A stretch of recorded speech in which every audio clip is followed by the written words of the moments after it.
A warm welcome to the Polish embassy and also the residence where the ambassador lives. And we're going to have a talk between two designers, one Swedish and one Polish designer. And my name is Låta from Design Sweden. So a very warm welcome to all of you. And I will start a little bit with introducing Magdalena Karpińska. Sorry about the pronunciation. It was very good. Yeah. Your last name, your family name, Karpińska, is also the name of your company. Exactly. Yes. That's the name of my brand. Yeah. And then we have Isa Andersson, and your company name is the same as your name, which is very easy. And I brought you two together because I think you have a very interesting way of working with femininity. So I will let you introduce yourself. So we might start with Isa Andersson. Who are you? Thank you, Lotta. My name is Isa, and I'm an artist and designer.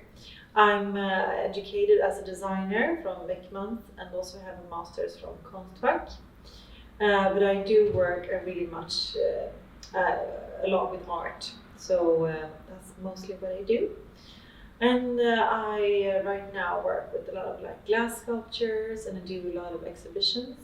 And you're also exhibiting right now at the Vårsalongen, the spring exhibition. Yes. Where you have to apply, so you were one of the ones. Yeah, so that's I'm going to be a part of that, and also I'm going to be a part of Mischiefs, which I'm really happy over because they do great things, and I'm happy to be a part of the. So people watching this and want to do something in Stockholm, they will be able to go there. Yeah. Yeah. Super. And who are you, Magdalena? Hello, I'm Magdalena Karpińska, and I am a furniture designer. I came here to present my graduation project. That this is a set of furniture that consists of the vanity table, the stool, and the valet, and it assists you in the process of getting ready. I graduated from the Academy of Fine Arts in Gdańsk in interior design.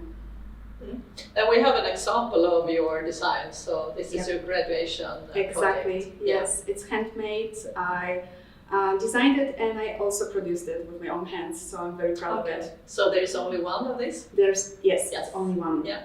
This is the prototype. And behind me we have some of your things. Some of them are design and some of them are art. You want to give us a little bit of a story? Yes. You're allowed to. The vases are hydraulic vases. It's me and Johan Krantz who made them, and they're made from a hydraulic press. So this is a part of the design I make, and that's, as you can see, it's really artsy. So it's always ends up like this. But all of them get unique because you can't and all of them control gets unique because of the high pressure. It's like 5 tons to get the waves in the metal, in the pipe. And also this is a glass sculpture, which I hand painted this lace. That is I also want to be in the middle of who is allowed to do what, and who is allowed to be also sexy but say no and stop at the same time. Because your direct thought is about lace and femininity, and I was also thinking about your things that are it's about femininity and vanity. Exactly. Yeah. And this is something that I've made that I've been questioning myself. I often want to pinpoint the middle of something, like who sees an object in how, and who sees an object in another way. So this is They look kind of scary. Yeah. What is it? It's keys where you can stay safe. So I was looking into people in society that has to defend themselves today and how they do it. And this is a common trick. Okay. Mostly girls know it. Exactly. And you do this when you're on your way home. Of course. And a lot of men that I was talking to, they were saying that the key is a symbol for home and security. And I think that's just... So you might get a punch with the key. Yeah. But I want to say it's art too, so you shouldn't do anything stupid, please. But it's a symbol for trust in how our society works. So you're exploring the field of femininity, and also you are... Yes, I'm discussing the stereotypes, and I want to not to break them, but just discuss them and make experiments and analyze it. And yeah. But I was thinking also, when you make a set of furniture like this, is your customer a woman? Or could it be anybody? Actually, nowadays it could be anybody, because thank God, men can put makeup on and it becomes socially accepted, and I would like to celebrate that. So yeah, so obviously I don't think that furniture have gender, but the vanity is stereotypically feminine. In tradition, they have been made for exactly. females only. But I also think your handwriting, it's quite stern also. So if I were a man, I would love to have it also. Thank you. Okay. So we're gonna play a little bit of a game. So I think since you are the guest in Sweden, you don't live here, but you're here visiting, and we're so happy that you are here. Why don't you pull the first card and you answer the question? I'm very excited. Yeah. Okay, so first question for you. Who do you create for? I always used to say that I create for my father in some weird sense, because I'm from the design field, and I've been taught somehow from the design field to like, who are you talking to? Who's the buyer? Just as you asked, Lotta, and like where is this product ending up? But I do work a lot artistically with my design background. So I always think about someone that doesn't get art at all, and that's my father. Sorry, Dad. Like he is like someone just white and grumpy guy who's gonna like, oh, this is actually like, and also I work a lot with humor, so I also want to use the humor and to get that person that is my dad that doesn't get it at all to maybe like, aha, I do get it. So it's get like a level in the things I create that like become for everyone. And so I create for my dad, I used to say. This is amazing, seriously. Why don't you take the next card, Isa? No. Give a piece of advice you wish someone had told you. Okay, so I wish that someone told me to be more persistent. When I was a young designer in training, I used to believe that whatever your professor says is the only truth. Seriously. And sometimes I felt very down, sometimes I felt very motivated, but if you want to be a designer, you just have to be persistent. You have to be more self-confident and self-conscious and just keep going. So, yep, that would be the most important advice. Okay, your turn. It's a good advice. Oh, if we asked your first boss to describe you, what would she or he say? So my first job, I worked as a bingo host. With like old people in a bingo hall. So and I think if they're watching now, we still are friends on Facebook. I think they would just like say that I was quite fun and happy. I was never late, so but it was a fun job. I learned to not be grumpy at work. Okay, your turn. Give a concrete example of how design has made the world better. Oh, very easy question. Well, yeah, to me, I'm gonna make it personal. Amazing office chair made my world much, much better. So I believe in functionality, and I think that makes every day the change to a lot of people's lives. So, yeah. And can design change the world? Oh yes, Yeah. actually yes, totally.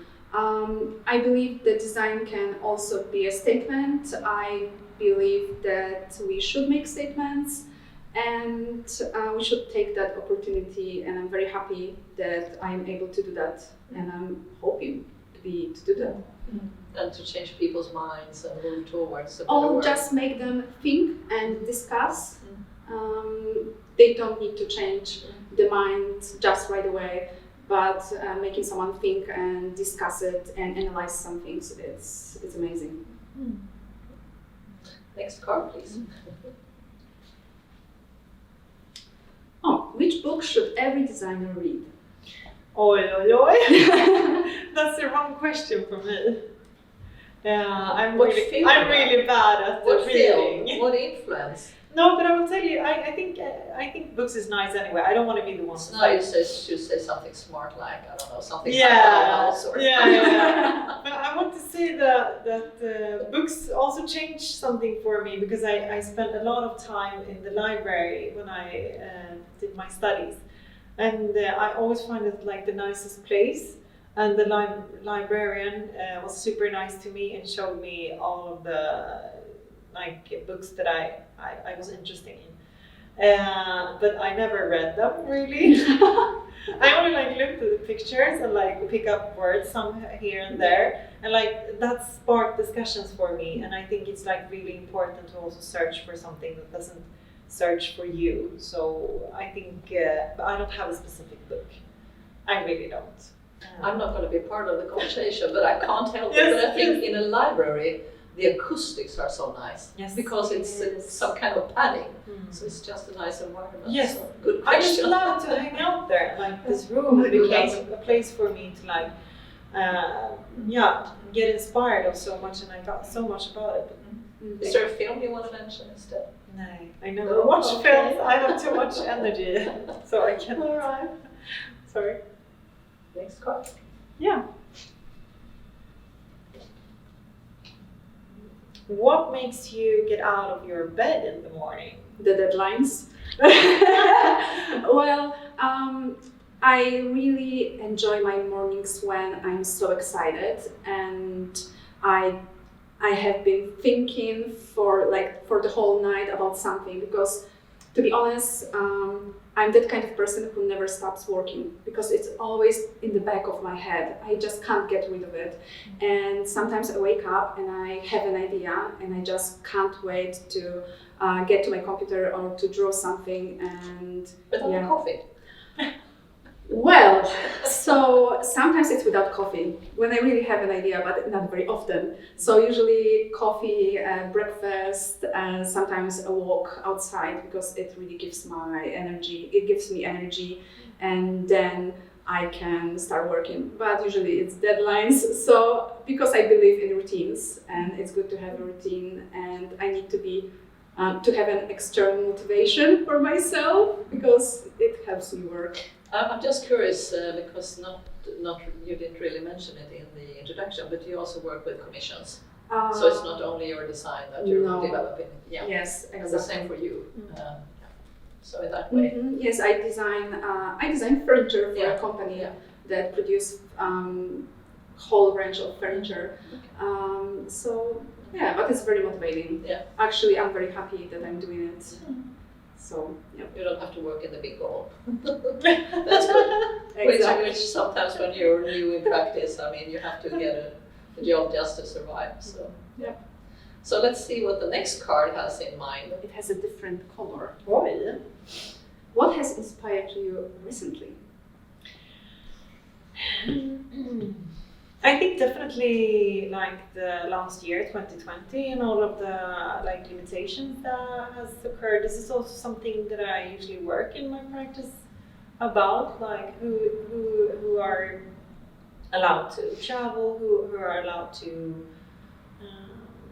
move into which room, and how do we keep a distance to each other, and who are allowed to get close. So I also work with this a lot in my art, questioning the powers of buildings, of rooms, of people, aesthetics, and so on. So I definitely, it's also, of course, I've not been inspired because there's been a lot of horrible things happening.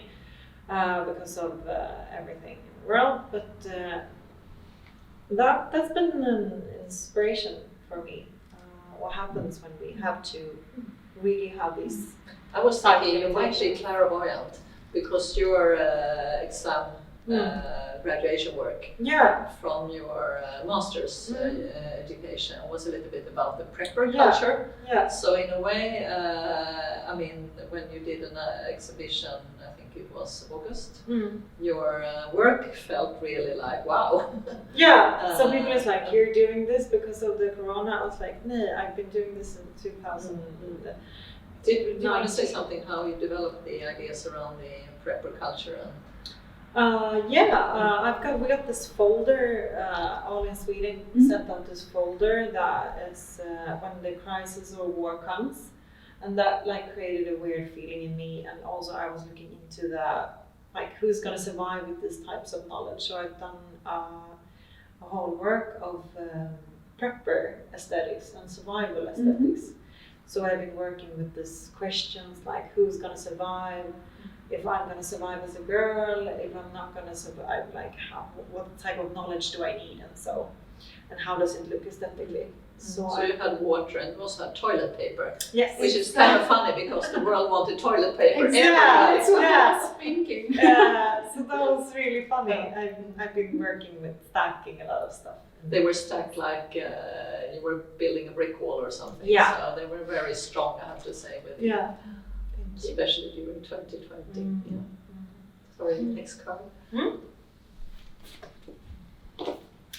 If you were choosing your field now, would you choose to become a designer?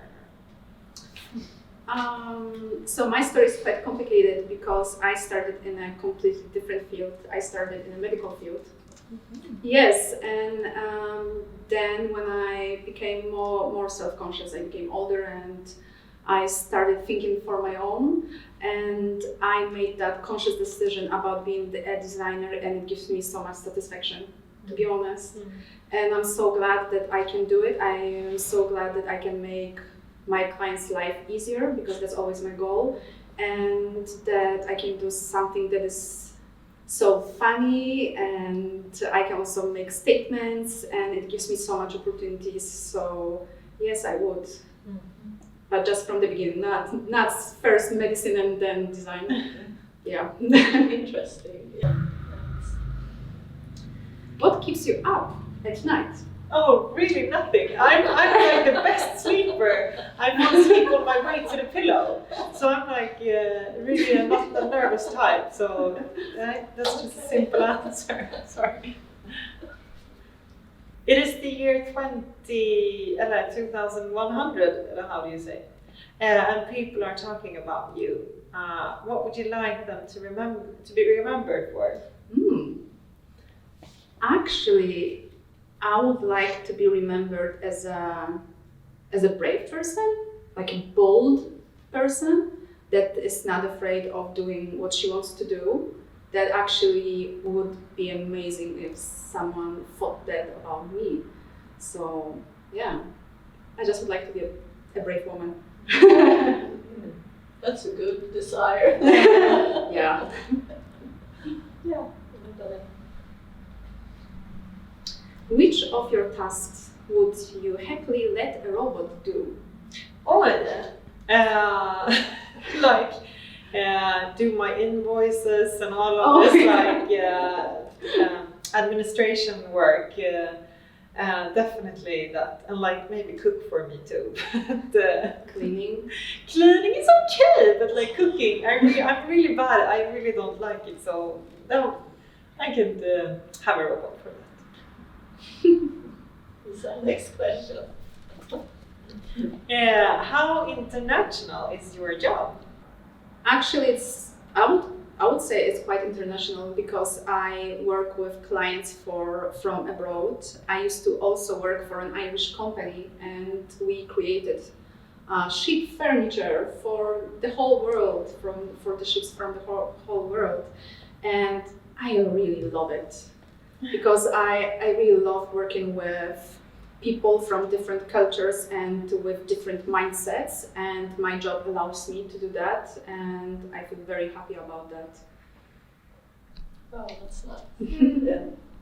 I think we still have time for one question each, so yes. Shoot. Oh, it's fine, yeah.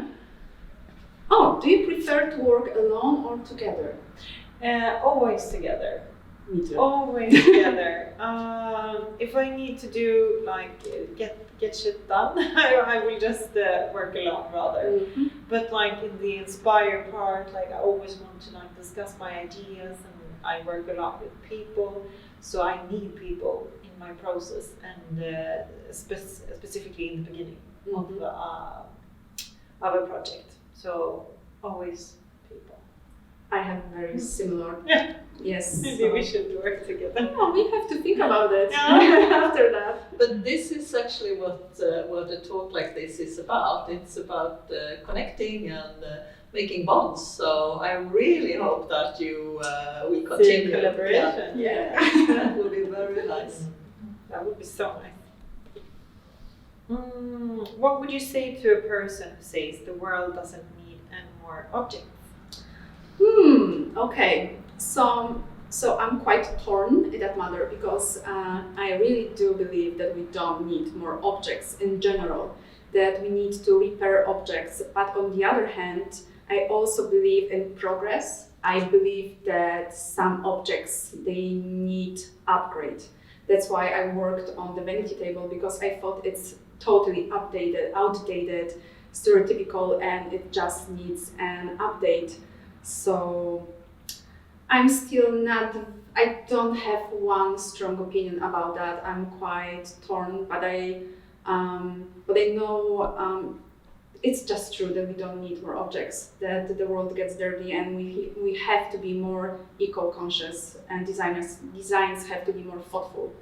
So yeah. Those were quite nice words to end with, I have to say. And I would like to thank Magdalena. I would like to thank you, Isa, for spending the time here. And yeah, Thank you. so let's hope for some collaborations between Polish and Swedish designers that would come out from this. So